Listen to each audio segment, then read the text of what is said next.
Enumeration ফর্মটা কীভাবে feel করবেন দেখে নেন। প্রথমে আমি এই ফর্মটাকে তিনটে বিভাগে বিভক্ত করে দিয়েছি, 1, 2, 3। 1 আর 2 তাদের লাগবে যাদের 2002 সালে ভোটার লিস্টে নাম আছে, তাদের ওই 1 আর 2টা লিখবেন, 3টা লিখবেন না। আর যাদের 2002 সালে ভোটার লিস্টে নাম নেই বা জন্মগ্রহণ করেনি তাদের 1 আর 3টা লিখবেন, 2টা লিখবেন না। ঠিক আছে, এই হচ্ছে ফর্ম। এরকমই ফর্ম আপনাদেরটা দিয়ে যাবে। আর নিচে দেখুন আমি লিখে দিয়েছি, এখানে যে ব্যক্তি আবেদন করছে সে ব্যক্তির সই করতে হবে। ওকে, একদম ক্লিয়ারলি আমি লিখে দিয়েছি।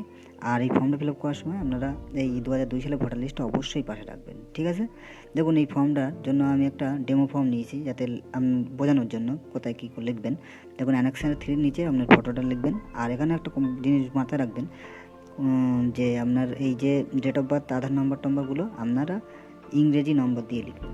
ঠিক আছে, আর নাম, বাবার নাম এগুলো বাংলাতেই রাখবেন, বাংলাতে লিখে দেবেন, কোনো প্রবলেম নেই। ঠিক আছে, প্রথমে নিজের জন্ম তারিখ লিখে দিলেন, আধার নম্বর লিখে দিলেন, মোবাইল নম্বর লিখে দিলেন যেটা আপনাদের কাছে থাকবে। ফাদার নাম মেয়েদের ক্ষেত্রে স্বামী বিয়ে হোক বা না হোক বাবার নামটাই দেবেন। ওকে, আচ্ছা, ফাদার নেম, তারপরে ফাদার এপিক নাম্বার, এবার এপিক বাবার ভোটার কার্ডের নাম্বারটা দিয়ে দেবেন। বাবা যদি বেঁচে থাকে তাহলে ভোটার কার্ডের নাম্বার, নাম দুটোই দেবেন। আর যদি বেঁচে না, যদি মারা যায় তাহলে নামটা দেবেন, ভোটার কার্ডের নাম্বারটা দেওয়ার দরকার নেই। ঠিক মায়ের ক্ষেত্রে সেম, মায়ের নামটা, ভোটার কার্ডের নাম্বারটা দেবেন। এবার এখানে স্পাউ নেম, স্বামী হলে স্ত্রী, স্ত্রী হলে স্বামীর নাম দেবেন। তারপর স্বামীর ভোটার কার্ডের নাম্বার এখানে দিয়ে দিলেন। এবার এখানে বলছে 2 নম্বর কলামটা দেখুন, যাদের 2002 সালে ভোটার লিস্ট নাম আছে শুধুমাত্র তাদের জন্য এই 2 নম্বর কলামটা। আর 2 নম্বর কলামটায় যখন আপনি ফর্ম ফিল আপ করবেন তখন আপনি অবশ্যই 2002 সালে ভোটার লিস্টটা লিখে দেবেন, কারণ এটা লাগবে। এই যে ডাটাগুলো, এই বিধানসভা অংশ নম্বর আর ভাগ নম্বর, এই 3টে জিনিস আমি রেড কালার দিয়ে মার্ক করে রেখেছি। এই 3টে জিনিস অবশ্যই আমাদের লাগবে, যেখানে নিজের নাম, নিজের ভোটার কার্ডের নম্বর, বাবা মায়ের নাম, সম্পর্ক, জেলা, রাজ্য, বিধানসভা, এইগুলো এই ফিল আপ করবে যখন যেরকম 2002 সালে ভোটার লিস্টে আছে সেম কপি পেস্ট করে দেবেন, কোনো রকম আলাদা কিছু লিখবেন না।